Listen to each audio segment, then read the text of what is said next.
I want to take a minute to talk about education and teaching. I happen to feel that this is a subject that does not get enough attention in any of our media, be it radio, television, newspapers.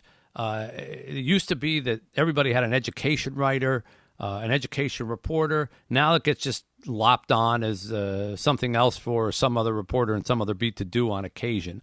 So periodically we're going to focus in on education and teachers and what's going on. Of course, this is particularly interesting now during COVID-19. On the line with us is Tanya Leon, who is an English teacher at Richards Middle School in Fraser. She's taught there for more than a decade. She's also a personalized learning consultant. She's an Apple Distinguished Educator.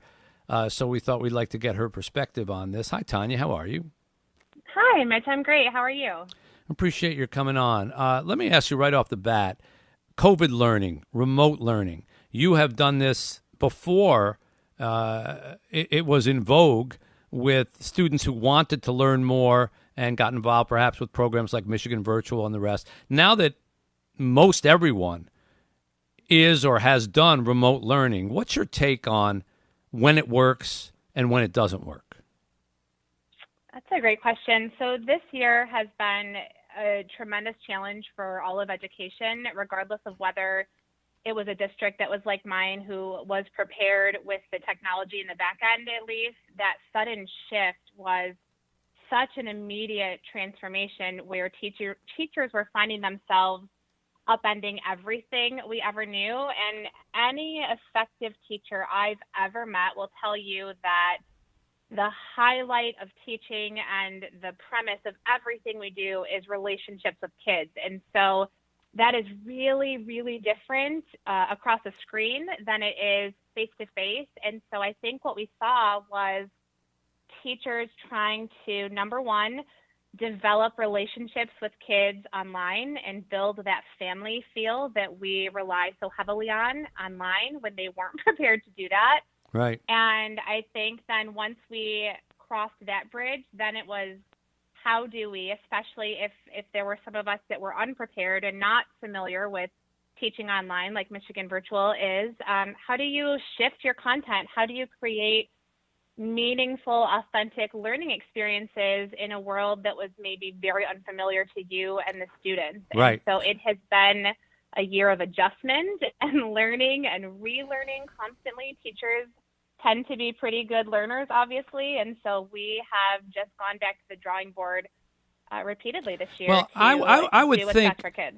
and correct me if I'm wrong, that, like, for example, when you work for Michigan Virtual, which is a program that offers classes for kids who want to take, outside of the normal classroom, they want to take an AP English class or they want to take a summer class or something like that. When you have somebody one-on-one on a computer and you're working with them, like a FaceTime conversation or a Zoom call, I would have to think that that's where digital learning can be most effective, as opposed to when you're trying to have a classroom with 20 or 25 kids and they're all on a grid and you're trying to create a classroom atmosphere like you're talking about, which is not the same as one-on-one, but yet you're only connected to each student one-on-one. They can't turn to their left and see another kid paying attention, turn to the right and see another kid reading, and so they want to read. Is that the challenge? That is absolutely the challenge. And I think that, like you said, if you're signed up for online classes, there's that automatic engagement and motivation piece, whereas when we have forced this on our students at large right now, is not universally there right now. And so teachers across the country, across the world, are figuring out how to build online community, and we're using apps and we're using forums, and we are trying to connect our students not just with us as the educator, but with each other, because like you said, that is as big a piece of the learning process as it is being connected Correct. with the teacher. Yeah. Where do you see this going in the future when we come out of COVID? Do you think we'll hang on to some of the digital practices that we've learned? I sure hope so. I think that while this pandemic has been detrimental in a lot of ways to a lot of people, it has also really cast a light on some of the conversations that were happening in pockets around the country before this started.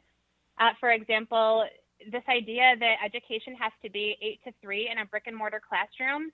We've been talking about anywhere, anytime learning in some of my social circles in education for several years. And we have seen now that that can happen, that we don't have to be in the same seat, in the same place to learn. So I hope that we continue that conversation. And I also hope that maybe the more technology reluctant students and teachers and buildings have seen the power of leveraging technology during these past 10 to 12 months, because it is a vital tool in these digital natives' lives that really can help make learning accessible, creative. It helps us as teachers differentiate. And I'm hoping that being thrown in the deep end has kind of removed that fear or any stigma that has gone with leveraging this remarkable tool. Yeah.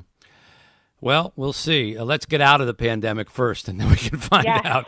Be a nice problem to have. Tanya, thanks for being a distinguished educator and for doing what I think is the most important work, which is next to parenting, which is teaching. And thank you for doing it.